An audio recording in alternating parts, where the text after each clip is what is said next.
Hello, in this video I'm going to be comparing a cheap, a medium and expensive microphone when using the DJI Action 4.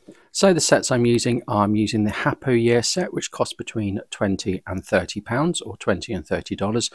I will be using the Hohem Mic 1, which costs around $60 or £60, and I'll be using a single DJI Mic 2 transmitter, which I think costs around £90 or $90. And I'm currently filming this on my iPhone 13, and I'm using the HapoYear's microphone set, which cost £18 and $18. So with the HapoYear's, you get a USB-C receiver, you get two microphones, and as I said, they cost between £20 and £30.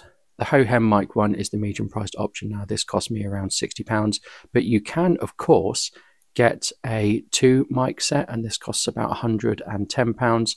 And again, you've got your USB-C receiver and you've got a transmitter. Why this costs more is you've got internal recording via an SD card, you've got more noise cancelling mode, you've got different reverb mode. You can also add your own 3.5mm microphone. You can do some audio monitoring through the receiver. You've also got a better clip, and you've also got a magnet on the back so you can clip things on. It's more versatile. It has a wind muff, but I've lost the wind muff. So these don't have any wind protection. This does come with a wind muff to protect from wind, but I've lost it because I dropped it in a river while reviewing it. This is the DJI Mic 2, and again, this has a clip on the back. This has a magnet. This comes with its own wind muff, which is easy to detach, and this connects with the Action 4 via Bluetooth. There's nothing to plug in with this one. It's all done via Bluetooth.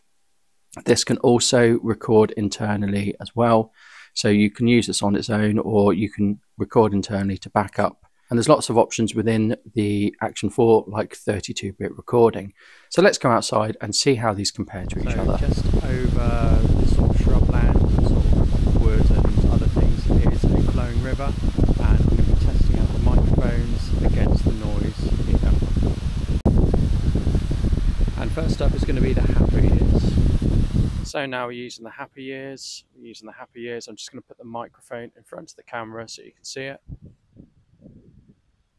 So these are the HapoYear's, and these are the cheapest of the microphone set. This set cost £20 to £30, and it's a dual set USB-C, and it has a charge case. It has no wind muff though, so that's the main disadvantage.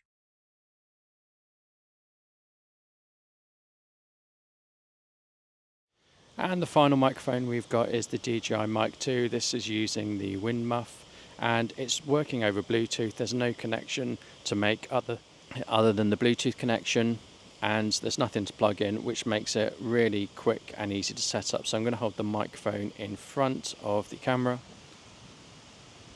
so that you can see the DJI Mic 2, and I'll be interested to see which gives the clearer sound, and I'll be interested to see if there's really any noticeable difference once the video is edited. So back to the studio. Now we're back in, and I've listened to those. Now I have to say I was really quite impressed with the HapoYear's.